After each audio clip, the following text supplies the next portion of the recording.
advisor sa imong anak kung unsa siya naggrado. Videohan na lang nato kay diha. Kani si Ma'am Rhea Lucero, grade 1 teacher. Grade 2, Ma'am Michelle Rizul.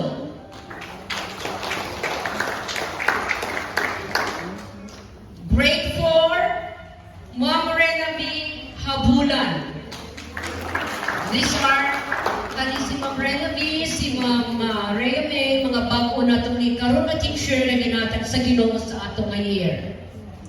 Next, we have Ma'am Cherry Ibabacol, our grade 4 advisor.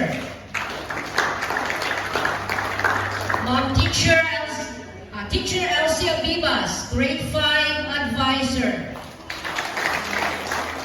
Sir Lino, Mr. Herbert Lino, grade 6 teacher.